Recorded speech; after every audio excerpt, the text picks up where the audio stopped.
Hey guys, Dave from Nerdarchy, for nerds, by nerds, and today I'm hanging out with Jordan from the deck of many. We bumped into you guys at PAX Unplugged, and we are kind of like drawn, like a magnet to a lodestone to your table, uh, by the artwork on the deck of many cards. Thanks. A lot of that artwork was mine, so yeah, that's really nice to hear. Yeah, it was definitely eye catching. It's really cool. It's a little cartoony, but I enjoy that style. It's fun. Well, the reference cards. I mean, the text on them is what's most important, and we tried to make sure that that was really readable. But then, as an artist, I wanted to, put my own spin on things, and I find, D&D is like a fun game, so maybe the art could be fun too, and that's really my inspiration there. So. So, for anyone joining us and doesn't know, let's go over what the deck of many is for them, and as well, guys, you can find links in the description to Twitter and the backer kit page, so you can actually take a look and see what's out there. And remember, if you have questions, feel free to ask them. Just put GM911 or question before them, so we know that you're talking to us. So, Yes. if you would just talk a little bit about how the deck of many came about and what exactly it is for people that don't know. So, as you awkwardly asked me before we started chatting, I do in fact actually play D&D as well.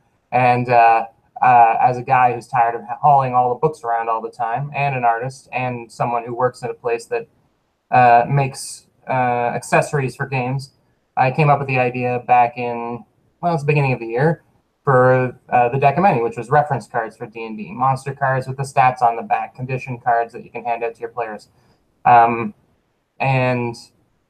it came about because my boss was looking for a new project for us to try out, and the open gaming license has a lot of flexibility in how you can use the Wizards content, and that's basically where the idea was born. I want to be able to use multiple monsters in the same encounter without having to flip back and forth through a book. So, I created this product, the idea of this product for myself, and now I'm really glad to see that the Kickstarter, which ran in October, went really well, and now we're just working on finishing it all up.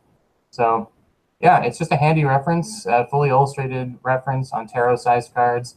All the stats reference the system reference document, so we are using official Monster Manual stats for all the ones we didn't invent ourselves, obviously. Yeah, there's even a set of like basic weapon cards, so you can kind of swap out what weapons your monsters have. Um, yeah, it really just was born out of necessity, like a lot of these ideas. So the complete set, it looks like, is seven decks, right? Yeah, it's 3 sets of monster decks, which amounts to about 100 some monsters, all of the NPCs from the back of the monster manual, a full set of conditions, including enough so you can have 4 copies of the same condition going at the same time, and then the deck of weapons. And the 7th deck is a deck of many things, fully illustrated as well. So you can toss that into your campaign and screw things up for everybody. Oh, so with the condition cards, it's all the idea, I guess, is kind of like you hand them out. Yeah, and they've got the full breakdown of the rules for the conditions. So if someone's restrained, it tells you what all that means. We did them double-sided, so on the back of restrained there'll be a different condition. But the reason we did it that way is so that you could have like if everyone in your party gets poisoned at the same time, you got 4 players, you got enough cards to give out to everybody. So It makes sense. I'm actually, if Google cooperates with me, I'm actually going to do a screen share of look at that. of the backer kit, which you guys can find a link to. So if you want to get in on the pre-orders, you can do that. But here's the art. Like I said, it's cartoony, but it's really fun. I enjoyed it. It was very eye catching. When we're wandering around PAX Unplugged. Well, for those fans of the more classic style of art for D&D, there are in all of the decks, most of the decks anyway, custom art that we commissioned from some actual Wizards of the Coast artists. Thomas Baxa, Peter Moorbacher, who else?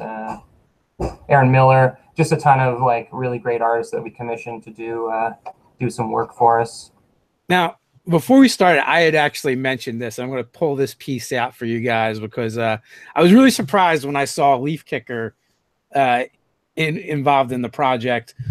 Because when I used to play HeroScape, and Nerdarchy Ted is also a big fan of HeroScape as well. He would do a lot of custom terrain pieces for that game and sell them on eBay, I believe. And both me and Ted had bought a bunch of stuff from him. Like one of the pieces is this like giant cave that you can put on the board, and there was a couple of like basically like laser cannon pieces that you and the other teams can compete to try and get to them and use them against each other. So just like some fun stuff. Yeah, I mean that's really cool to hear because I know Leifkicker. I was introduced to him because of his work for Magic the Gathering, which is making deck boxes and stuff. Yeah, so I've actually got the first official version of that box right here. I told my boss I was just taking it home. I didn't even give him the option of. Yeah. I told him I got to keep it. So it's I need this for research. Yeah. Do you understand research? Cool. It's just so neat. I drew the box, like I designed what the box was going to look like, and then I sent it to Leifkicker, and he turned it into this 3D thing. So it's just this. It's neat. So I told him it was mine. Yeah, nice. And he did a good job on it too. Like that thing looks exactly like the picture. So yeah, he's an amazing talent. So it's pretty cool. And now he's got a mold. So I mean, they are available to purchase, but they're kind of on the high end because they're custom painted and all that kind of stuff. But yeah, anything handmade, custom made always costs way more. I'm sure that thing takes a lot of time to make. So Tucker Author has a question. What was the decision-making process for what monsters to include in the sets? So that's a good question. Thank you. Obviously, we had to think about that quite a bit. Monster deck number one, well, because we were doing the Kickstarter format, we weren't sure exactly how well it was going to do. So that first monster deck had to have monsters that appeal to people universally, right? Like a box of giants or a box of familiars or whatever may not appeal quite as much as, we wanted to make sure what I called the heavy lifter monsters were included: goblins, orcs, kobolds, hobgoblins. The way I say it is, if you're going to do an encounter with an ancient red dragon, you're going to have your book open to that section, right? But if you want that ancient red dragon to have kobolds and goblins running around at its feet, our cards are going to come in handy for that, right? So you have the book open to the big bad, and then you've got all of our cards as the minions, and that way everything's all in one place. So we try to focus on those monsters that are going to be coming up over and over and over again. A lot of our guest artists did large-scale monsters, like Thomas Baxa did a Pit Fiend for us. It's a big double-sided card, and it's more of like a collector's item than something that we think is super practical at the table, because obviously you're not going to have a Pit Fiend necessarily show up as a random encounter or something like that. But, well, maybe it will, but it's one of those ones that isn't going to occur as much. So for that first deck, we wanted heavy lifting monsters that are going to appear in a lot of different encounters. And then once we started thinking about stretch goals, then we fleshed out all of the undead, because we figured undead is a nice big section of the book that's going to get used a lot. And then started figuring out, well, what are the other monsters that are going to be used? So giants we picked. We focused a lot on things that might show up in the different Wizards of the Coast storyline books. So, because we thought those would be handy for running those encounters. Hope that answered it. Oh, what is the parent company?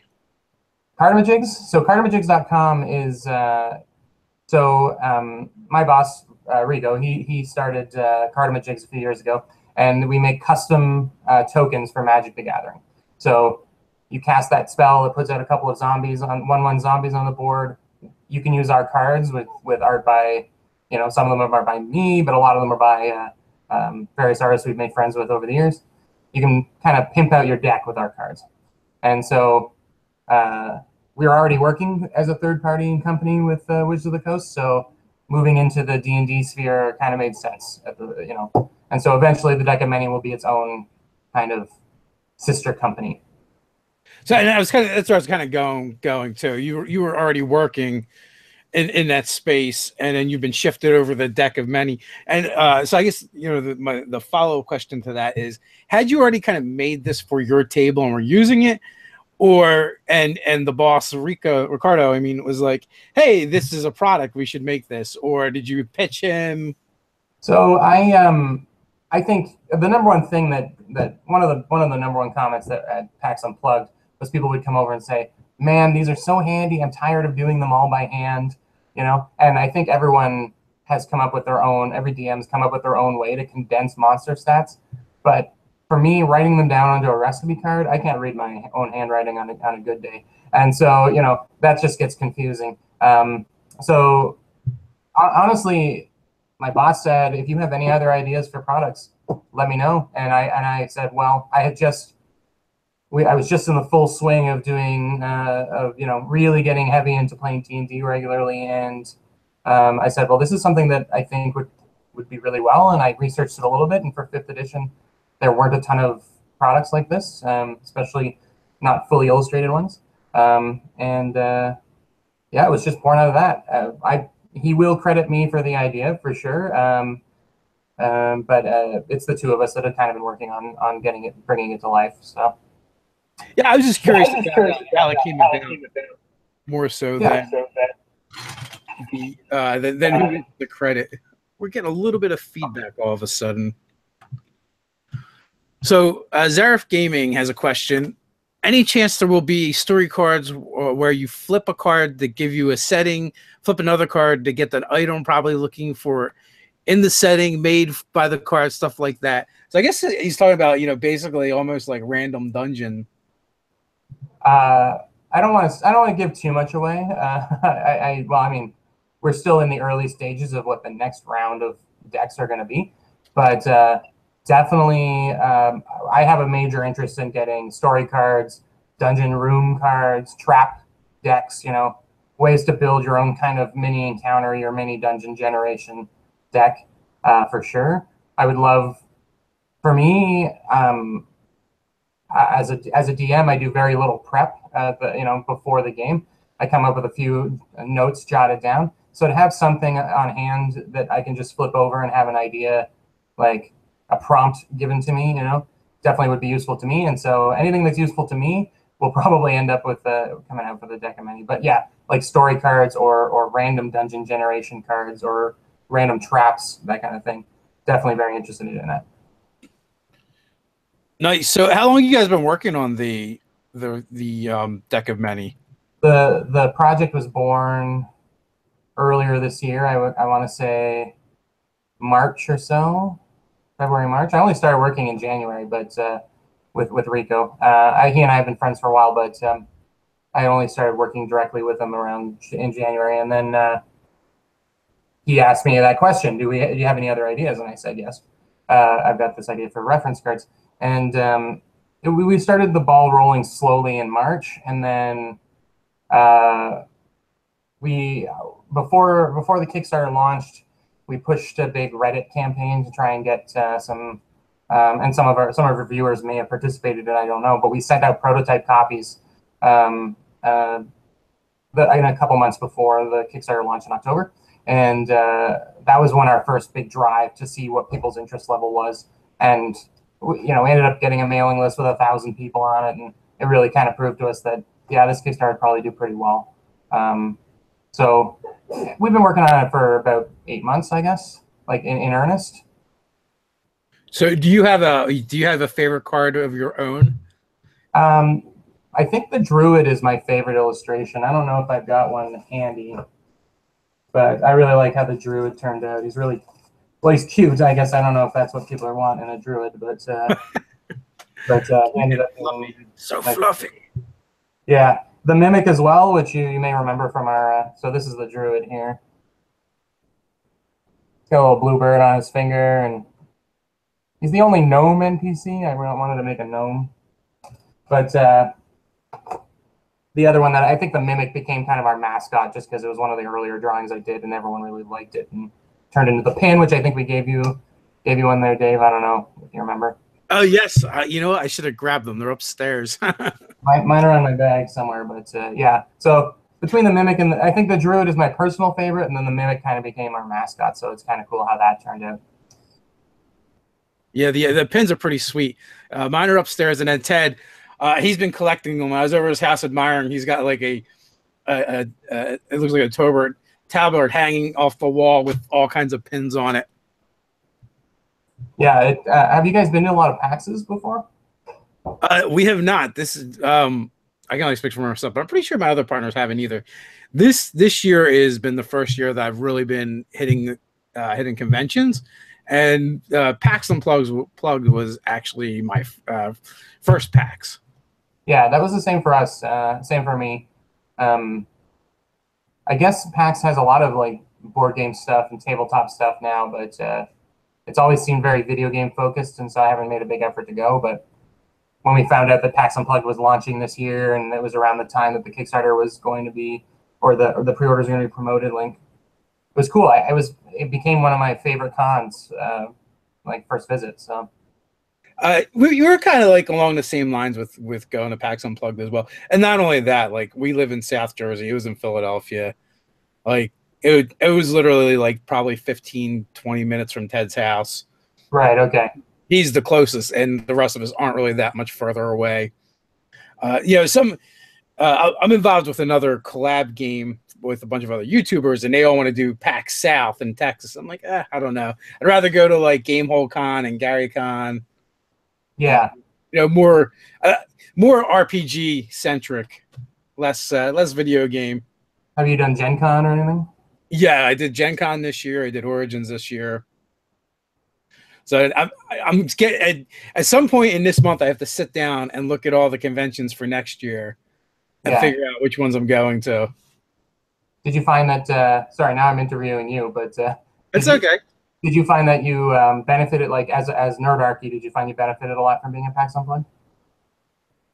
I found that we've benefited from every convention we've gone to. It's given us opportunities to talk to people and meet people and build relationships and make friends, and a lot of which, reflects on this very show that we do, is our ability to then bring these people on as guests, and then then the fans get to interact with them and hear their stories and build relationships with them as well. So in that regards, every single one of the conventions has been like that. Also, there's people that we've been interacting with now online for a little while, but by going to the convention, you actually get to meet people in person. So that's really nice.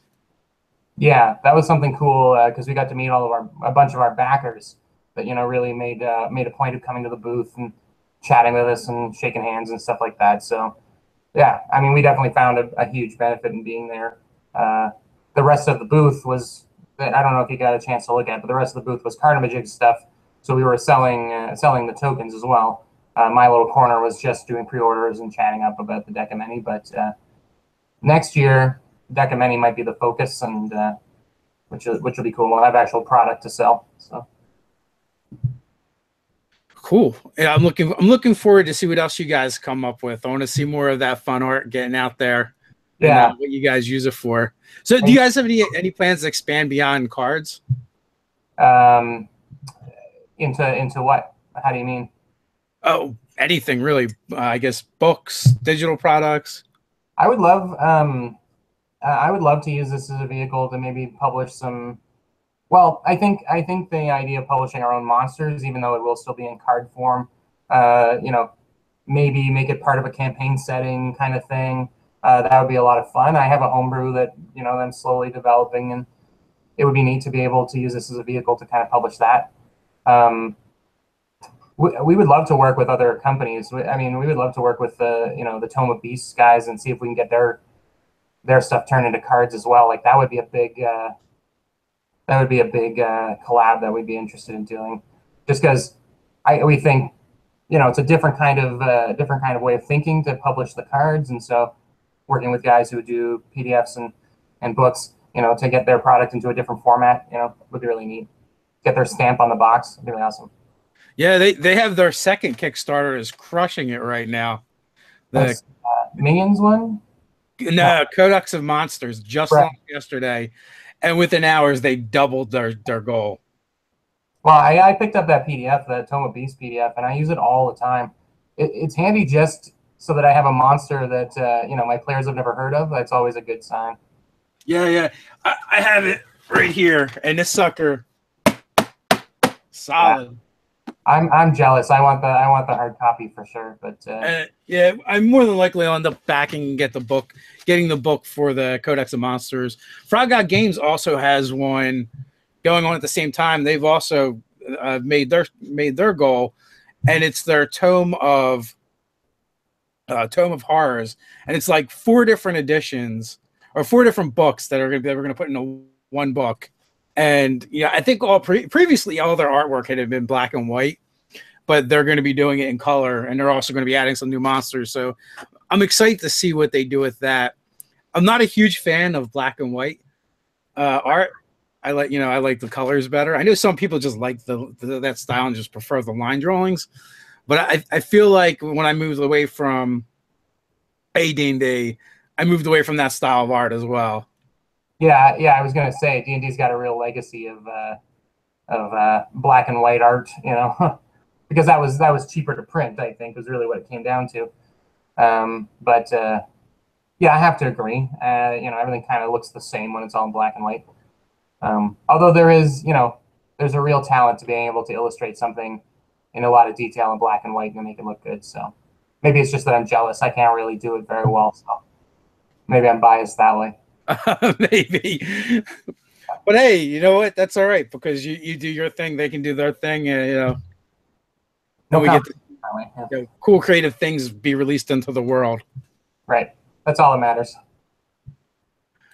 So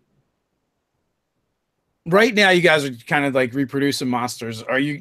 Do you want to actually like do original stuff as well? Yeah, I was saying that before. Definitely, I mean, eventually the monster manual, what we're allowed to use in the open license is going to be used up. We've already done all the NPCs, and there's even a couple of our own custom NPCs already in the deck because we wanted to round out the numbers. And so I did my own spin. We can't use the content from Volo's guide, but a lot of those NPCs I find very useful. So I did my own riff on a Master Rogue. I did my own riff on the Necromancer, and so those are custom in a sense. But my favorite monsters is a fully created, fully invented monster called the Withholder here. I don't know if you can see it. So the premise, I mean, we wanted a spoof on the Beholder, obviously, so we came up with the Withholder. And it ended up being a pretty fun monster that snatches magic items and weapons out of players' hands and eats them. And so the players have to kill the monster to get, the PCs have to kill the monster to get their equipment back. So. Well, that definitely has a motivation built right into it. Yeah. And when we posted this one on Reddit, people were coming up with so many great ideas. Like you could turn it inside out, make it into a bag of holding because it was just like full. If it can hold all of those items in it and not get sick, obviously there's some usefulness there. Or what if the Withholder only liked eating certain types of magic items? Like what if he only ate potions? So you could give him a random effect that he would belch and shoot out either like a different potion effect with every belch. So it ended up being a real versatile monster, and I'm excited to do more stuff. So sorry? What do you got going on in your own gaming life? So I'm lucky enough to have a group that plays every Wednesday night. I'm from Ottawa. It's in Canada.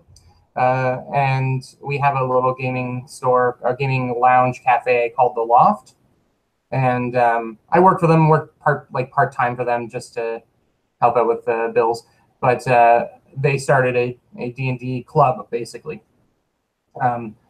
Because of the rules of Adventurers League, we can't be an official Adventurers League, but I think it's actually worked out in our favor because the Loft can be a little more flexible. Anyway, every Wednesday night I get to Dungeon Master for a table of folks that are really fun. They're all brand new to games, and actually about 90% of the 5 tables we have going at the Loft are all brand new players, and it's great. I have a beer, I eat some pierogies, and then I Dungeon Master every Wednesday night. It's a blast. And then when I get a chance, I've got some friends that I play with semi-regularly, which I'm sure everyone who's listening is familiar with the idea of a semi-regular D&D game. So, absolutely. Is it the booze? Is that what keeps you guys from doing Adventure League? Yes, it is. Yeah, basically. They want a family-friendly environment, and even though we are all ages, it's just the way it goes. It makes sense. I get to run my homebrew for them, so I'm happy with that. Homebrew, brew, and also I guess it gives you a nice place where you can test out your cards and whatever ideas you're working on. That's right. Every week during our design phase, I'd be bringing in a new set for all the dungeon masters, tried to tailor it. So I'm running Homebrew, but they're all running or finishing up the Storm King's Thunder. So I was trying to bring in stuff that was related to the campaign as they were playing, and it was good. We got some good feedback from them. So nice. Our chief and nerd editor, Doug, says recipe for a perfect evening: pierogies, beer, and dungeon mastering. Yeah, I mean that's my dream date right there for sure. So yeah, I did some daydreaming with Doug and some of the other Nerdarchy guys about possibly doing it some kind of cafe in the future with Nerdarchy. You should look into it, man. If you ever get a chance to come up and see the loft in action, because it's pretty cool. Wednesday nights we've got about 30 people. We take about a third of the loft, and it's all just people playing D&D out in public. Everyone can see us, and we've got a waiting list. We had to recruit 3 new DMs, so it's a total viable exercise for sure. That's awesome. There's also a gaming tavern in Canada. I forget where, but I only know because Brian Collin of Creature Curations had did some pieces for those guys and had driven them up there. And delivered them? Was it maybe snakes and lattes? I couldn't even tell you. But Creature Curations, I don't know if you're familiar with it or not. If not, you should, because everyone should be familiar with Creature Curations. I'm a huge fan of that guy. He basically does sculptures of monsters that he makes up with his son. Oh, nice. I think I have heard of him. Yeah. His son is like 7 or something. And for years now, his son and him would look at monster manuals and they would make up their own monsters. And then Brian would like sketch it and be like this. And then his son would give the thumbs up or thumbs down. If he got the thumbs up, he would then move it into a sculpture. And he's doing like animal size head busts on the wall and things like that. So I'll have to check that out. That sounds like a blast. Oh yeah. Decorations for a store kind of thing. He wasn't at PAX Unplugged, but I've seen him at a couple of the other conventions. And usually like you're walking down the aisle and you see like a monster head sticking out from from one of the booths, and that's like his booth. They didn't really have like an artist section at PAX, eh? Yeah, that might be it. Yeah, it was kind of I didn't really notice much of an artist alley. Most of the conventions will, and the tables are greatly reduced for the artists. So without that, I think it's probably hard for a lot of them to get into shows. Yeah, the regular retail booth is probably a little bit out of most artists' price range. So yeah. Oh, you would know better than me. Right. Yeah. Sorry, stupid question. Yeah. So your irregular group, what does that consist of? Well, it was the people I first roped into playing 5th edition when I finally grabbed the books, which was I got them for Christmas the year that they were all rolling out, and I have about 8 players in that group, and with the hopes of maybe 4 or 5 of them showing up at any given game. We're actually playing tomorrow, which is great, but that'll be the first time we've played in a couple months. And I just started a 3rd group that we've actually played a couple weeks in a row, which is startling. And it's they're all playing members of the City Watch in the Homebrew city that I run my games in. So it's become kind of a police procedural, which is pretty fun. We do the Law and Order gung gung every time a scene changes and stuff. So we're having a lot of fun with that. And they're also learning how to not kill everything, which is an interesting thing. They have to subdue people and drag them back to the police headquarters to interrogate them. They can't just murder everybody. So it's a fun exercise in restraint for them. Well, I mean, that's a little bit easier with the 5e rule set because they don't really differentiate between lethal and non-lethal. You just use I don't kill them, which in previous editions you were penalized for that. Yeah, okay. Yeah, that's interesting to hear about stuff because I have the So my D&D origin story, I guess, is I was 11 years old, 10 or 11 years old. A cousin of mine who's about 8 or 9 years older than me, he saw me sitting on the floor at my aunt and uncle's playing my old Game Boy. And he's like, this looks like a kid that needs D&D books in his life. So he grabbed all of his books off his shelf and he gave them to me.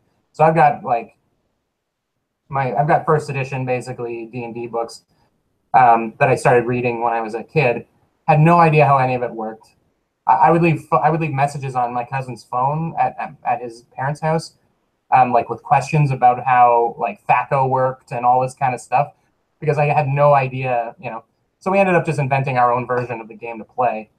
Your guest actually on Monday, I think, was talking about something similar, where we just kind of, I think we basically invented LARPing and just played the game that way, you know, where I used the book for ideas. And so it wasn't actually until my teens where I started actually playing a little bit more role playing, but I actually don't have a lot of experience with any editions outside of 5th edition. I played a little bit of 3.5 and I didn't like it that much. So 5th edition just scratched all the itches, and I think it's because it's so simple to pick up. Well, you know, it is a strength of the game. It appeals to a lot of people that played the earlier editions, and then it appeals to new players because it is a bit. It's rules light for D&D, but which is funny to say because it's still not really rules light at all. But it does take a lot of things that were really complicated from 3rd edition out of it, like grappling and, you know, doing subdual damage. You had to take a -4 penalty, and there was always these like tons of little microtransactions that you'd have to put that would happen in the game. So it's like in 5th edition, if you make a choice with your character, like it's this really big block of stuff that just, you know, gets bolted onto your character, and it's kind of meaningful. Where in 3rd edition, you had to make like a series of choices to kind of get to the same result, where it felt like your character has really changed. So that's definitely one of the design philosophies of 5e that I really enjoy. That and bounded accuracy. Yeah, making sure that there aren't a lot of modifiers and stuff. I mean, I will always choose the version of a game that promotes more people playing it. You know what I mean? I play a lot of board games. I play a lot of, you know, like indie RPGs and stuff like that as well. And so I just appreciate any game that prioritizes accessibility. You know what I mean? And at 5th edition, between that and the community they built up, which includes you guys and you know, of course, Critical Role and WebDM and all of them, like to support them and build them up is.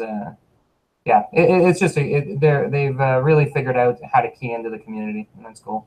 Which is definitely awesome. Hey guys, let's jump into the roll call. So sound off where you're coming from.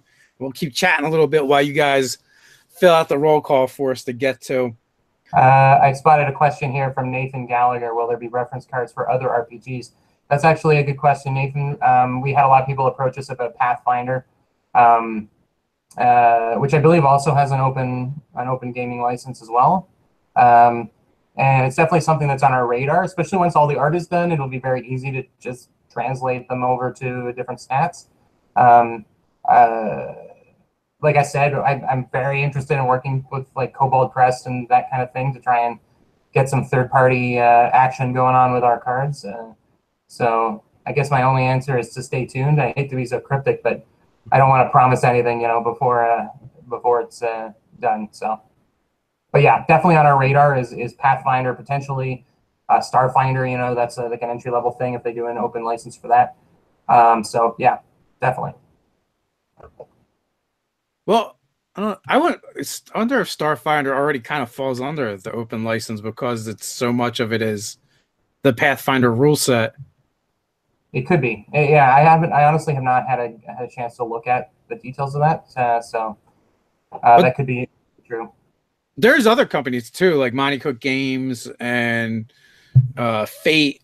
So also Apocalypse Engine. So there's definitely a lot of different. Yeah. I'm a big Dungeon World fan, so it'd be nice to maybe get some cards out for Dungeon World. I think that game in particular would really benefit from a very quick, random, easy way to get monsters into your game. So true. So I want to jump into the roll call here. We got our Nerdator Doug in Cleveland. We got DM Don in Philly. OZ is represented by Raven. We've got Edmonds, Washington with Elfbait. Frigginator is in Bothell, Washington. Ireland is here with Fergal. Radicia, New Mexico with Zaref Gaming. Uncle Peter is in Toronto, your neck of the woods. Nathan is in Nashville, Tennessee. We got Pittsburgh with Paul. We got Iowa represented by Joe Bonar. We got Lynn, Massachusetts in the house with Comrade back from the sunny state of Florida and Disney World. You survived the mouse, I see. We have Slats in Orlando, Florida. We've got KB is coming to us from Missouri. We got Maine in the house with Jonathan White. We've got Belgrade, Serbia in the house with Duel 810. Circleville, Ohio with Geek and Undies. And we've got Casey is in Austin. So people from all over the place. Oh, we also have South Australia in the house too with Callie Barbs Gaming. Just joined in from Arizona with Lord Stealth. So it's always cool to see where everyone's hanging out with us from. Yeah, you got a real wide variety of viewers. It's great. Yes, yeah, we're fairly international. So, when is the delivery date? The plan, the plan, as long as everything remains on schedule and our print jobs look good, is February to ship everything out. So around the corner. So next couple of months. So if you guys jump on the pre-order, you'll be able to get involved with that. Will the pre-order be running the whole time? And where will Deck of Many live after the backer kit? So the deckofmany.com is going to be our going to be the website for everything. The plan is eventually for it to turn into a store that you can order either individual decks or the set or potentially even individual cards is something we're looking at. If you wanted just a custom kind of deck. So the deckofmany.com is where you'll be able to order it after the product launches. As for the backer kit, I think it's going to at least be running until the end of the year. All the pricing on that is the exact same pricing as the Kickstarter. So if you were familiar with our Kickstarter and missed out on it, you can still get everything at the same Kickstarter price. It won't be that way forever, but I would imagine at least until the end of the year, it's going to be available. So I think we had talked about this before we went live, but how many cards are per deck? Is it like, are all the decks about the same, or are they the same? So because of just the nature of the way we did things, like the NPC deck, each of the tuck boxes can hold, I think, 35 cards. And so the NPC deck only amounted to about 25. So wherever we can, we fill up the deck with blank cards so that you can both like fill in the blank kind of monster cards so that you can use them for your own reference or keep track of your PC stats or whatever you want to do with that. The monster decks are pretty much full. I think they've got 1 or 2 blank cards in them, but the rest of them are all monsters. Some of the bigger monsters require 2 cards. So they take up extra spots, obviously. But yeah, each of the little decks is about 35 cards. The best price right now on hands down is just to get all of them. Of course, I would say that, but we do have a good deal. We do have a good deal on all 7 decks. It's the Kickstarter deal at $40. So yeah, it's hard to beat. Yeah, and that's actually kind of what I was alluding to and getting back to. Getting the 7 decks for $49 is a great deal. What is that? Like $7 a deck. So that's not bad at all. Yeah. If you're gonna get them at all, then I would say definitely bite the bullet and get them all.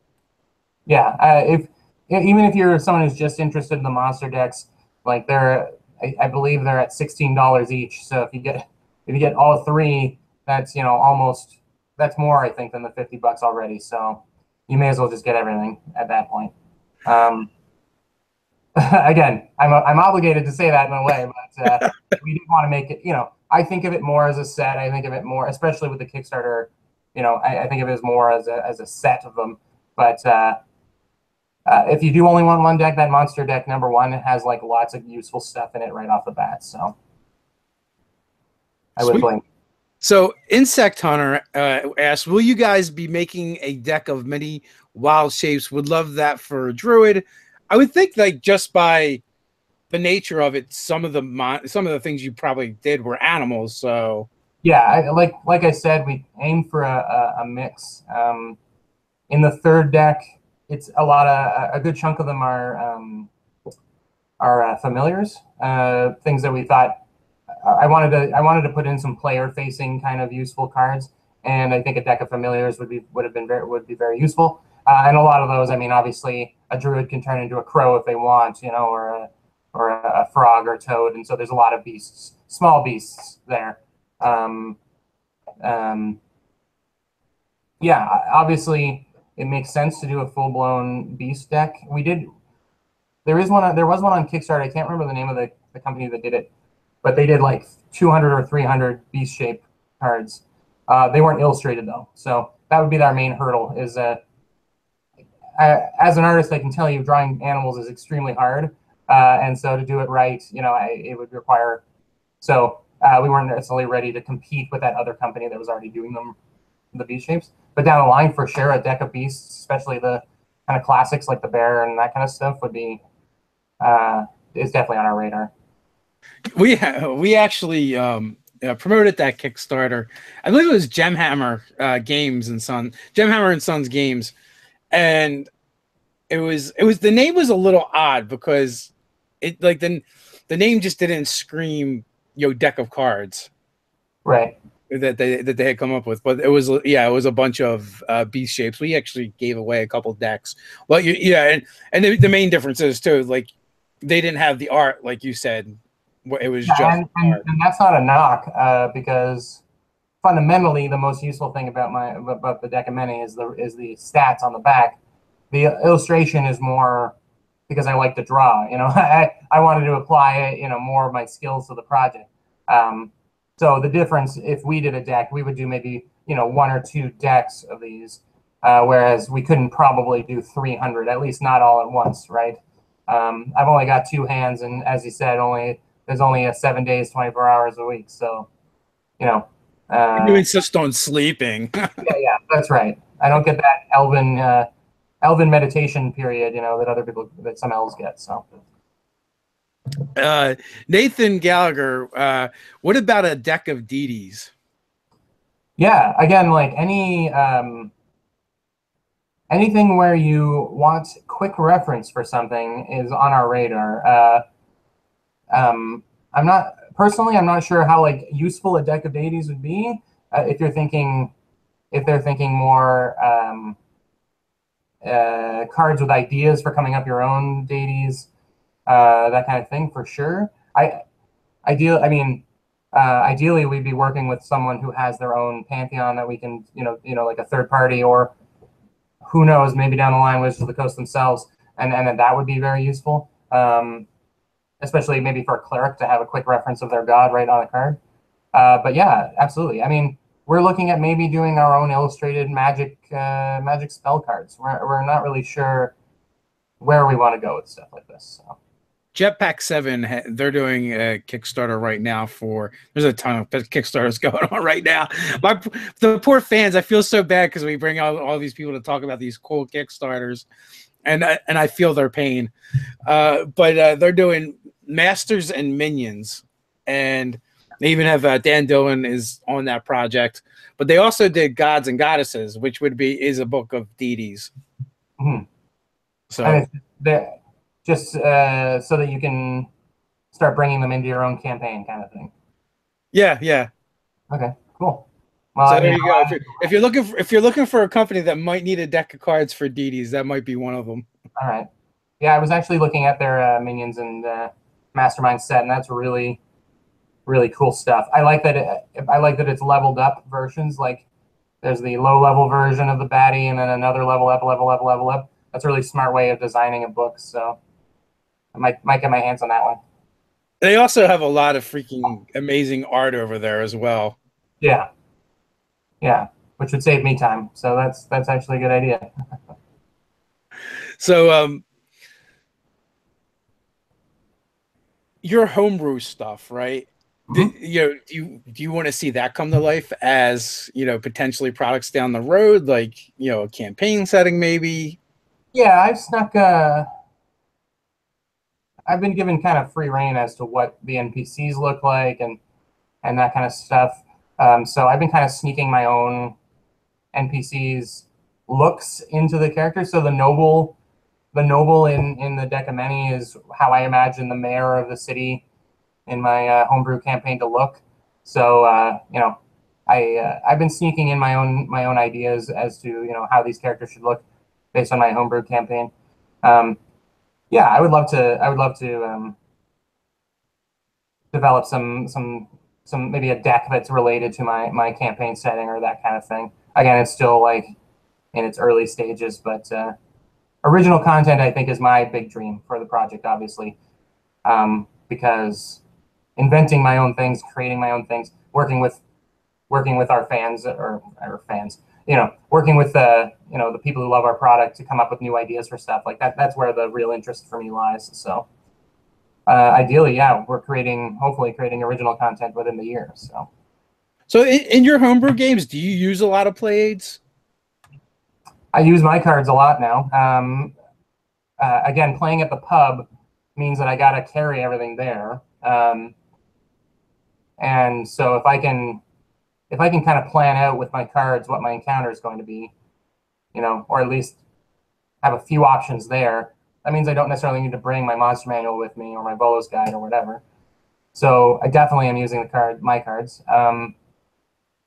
Uh, yeah, as for other people's, I really wanted to back that one where it was like they're kind of bookmark sized things and you fold them over and you put them on top of your DM screen and they kind of hang down. Did you see that one? I did not. It was a bunch of monster stats and they were just designed in this bookmark format and you could hang them on. So it just had the name of the monster on the front, and on the back it had all the stats. And so it was for use. You could use it for initiative and that kind of thing.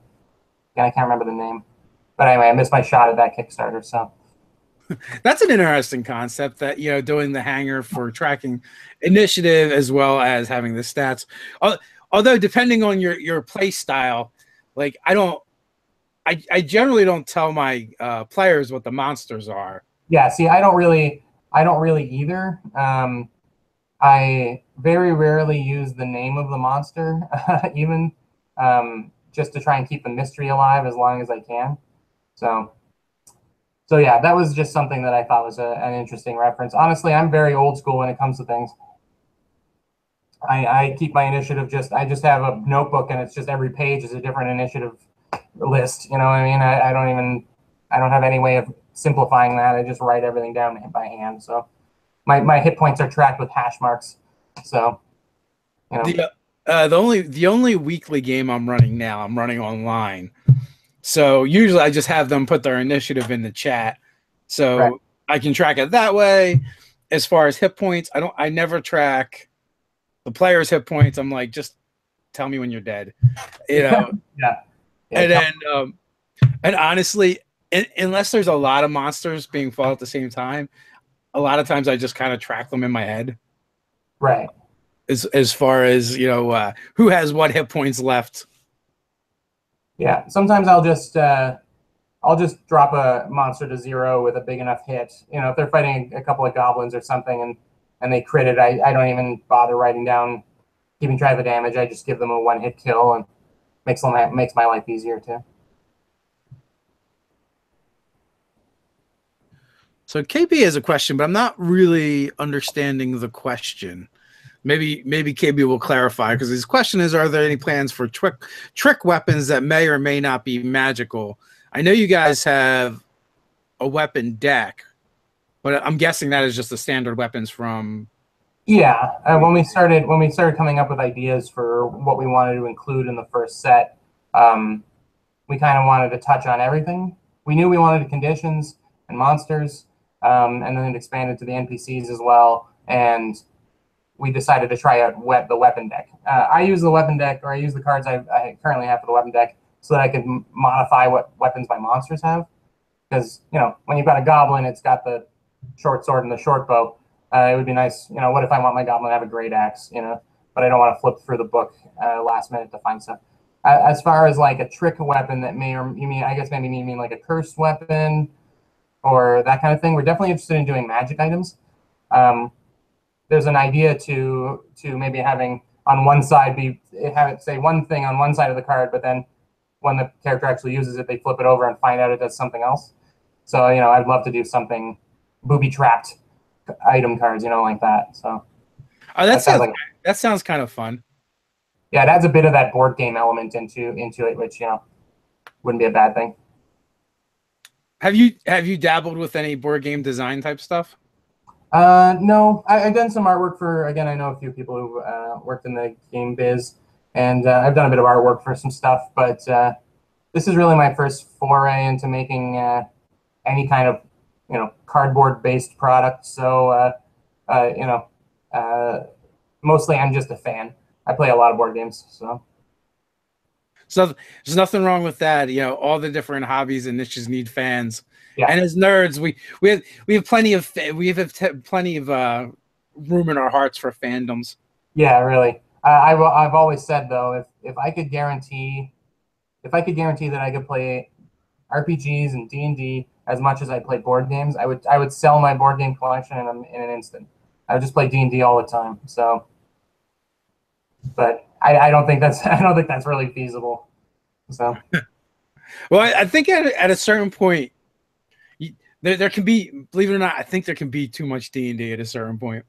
Yeah, probably. Admittedly, that's probably the case. Yeah. I had a recent run where I did. I was involved in 8 games in like 9 days. Now, admittedly, I didn't run all of them, but it ended up being a lot of gaming. But by the end, I was ready for a break. Yeah. Were you weren't dungeon mastering all of them? No. I think I dungeon mastered like 3 or 4 of them, though.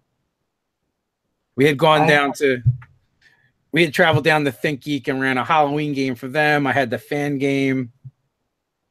We had done my weekly game, the Scarlet Sisterhood, and I feel like there might have been one more in there that I ran, and then the rest of the games it was just a player in.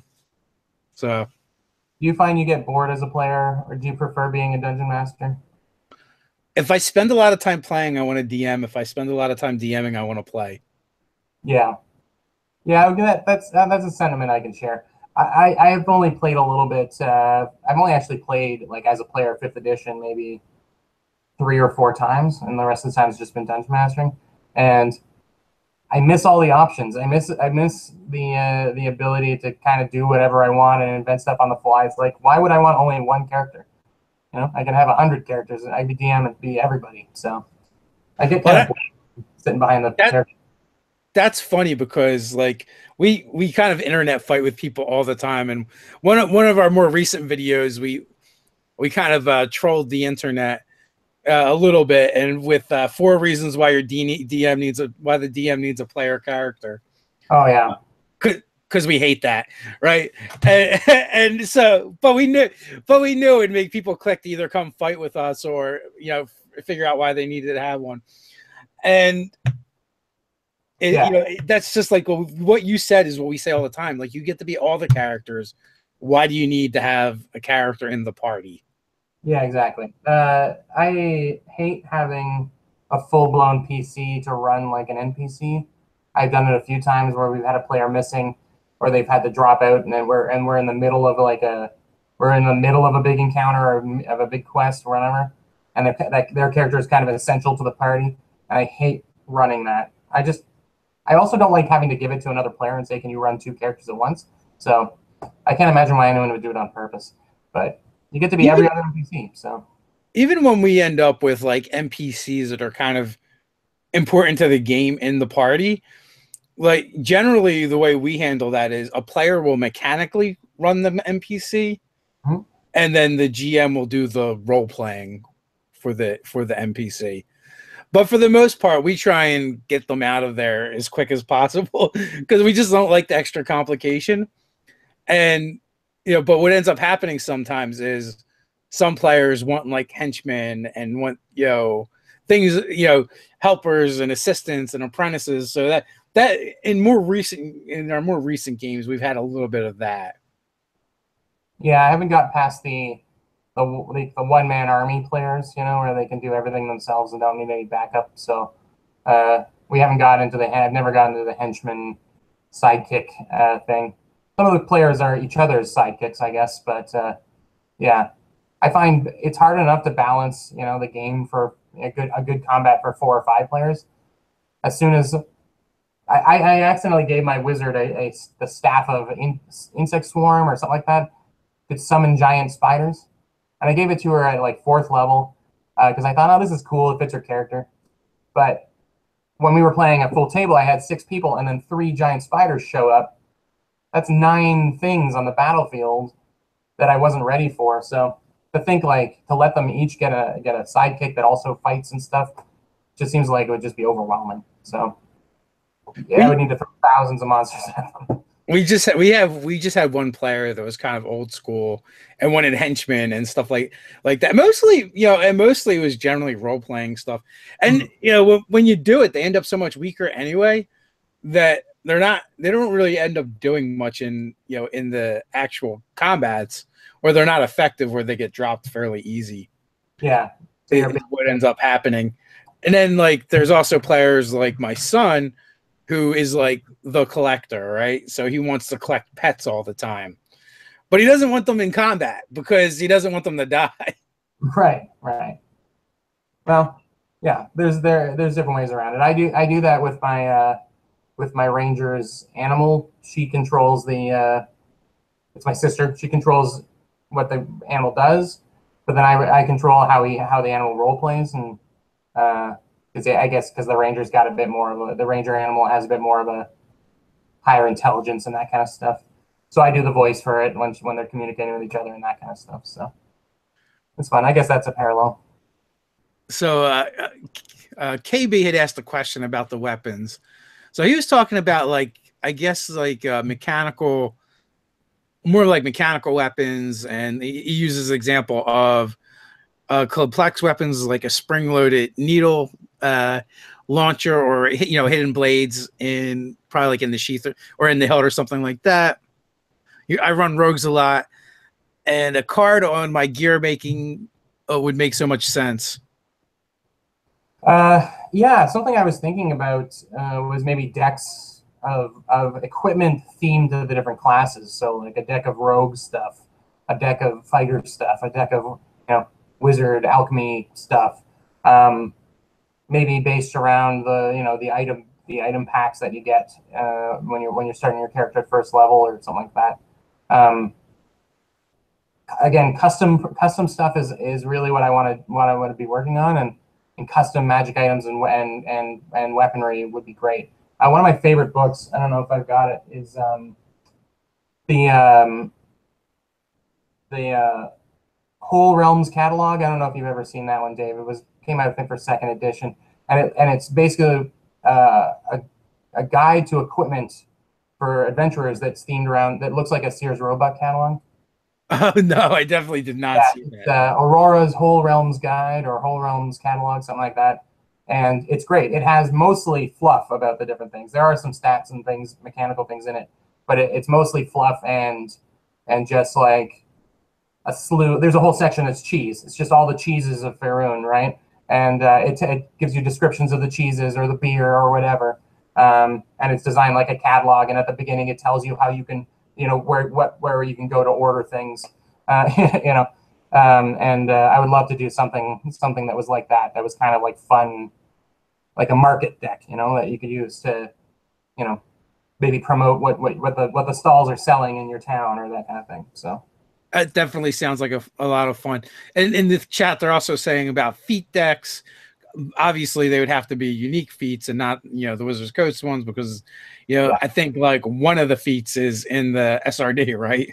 Yeah, it's the Grappler or something, I think.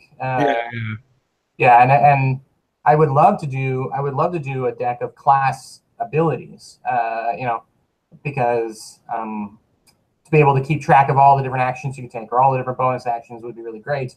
But again, we will eventually try and get licensing, but it's a difficult road to walk.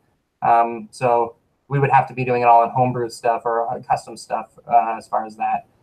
There are quite a feat designers on DM's Guild that we could maybe talk to about using. What was the name of that book you were talking about again? It was called, let me just see if I can grab it off my shelf here. I may not have it handy. I think it's called Aurora's Whole Realms Guide. Aurora's Whole Realms Guide. Or catalog or something like that. There you go, guys. So Aurora's Whole Realms catalog. Geek and Undies just put in the chat. So there it is. Oh, they found it? Okay. I think so. I think they did. Yeah, I've got an image of it here. I can share in the chat. It might not let you. But if you share it in my chat, I can send it to their chat. Yeah, it didn't let me. Yeah. If you put it in the chat in here, I'll grab it and send it to them. So there's a little blue box if you scroll around up at the left top corner. There you go. It's just a picture of the cover, but there's a wiki entry about it too. So. Oh, cool. There you go, guys. It's a super fun book, and it's one of my prized possessions as far as collectible stuff. Yeah, I knew I had it around here somewhere, but Doug says there's a strong interest in Faeronian cheeses today. Yeah. Well, that catalog shows you how to get your hands on it. My favorite cheese is the Catoblepis cheese that has to be harvested by blind monks. So. Oh my God! Yeah. Oh, and they make a reference to that in Volo's guide. So. Yeah, that may be where it originated from. So. Muck in the Catoblepis, or however you say that monster's name. Yeah, I just kind of spit it out and deal with it that way. So. It sounds like a solid plan to me. So, guys, that brings us up on the hour mark a little bit after. I want to thank our guest for hanging out with us today. I really appreciate it. Go check out Deck of Many. The 7 cards is a good deal. Thank you guys for hanging out with us as always. We appreciate it. And until next time, stay nerdy. Stay nerdy, guys. Thanks, Dave. I've had a good time.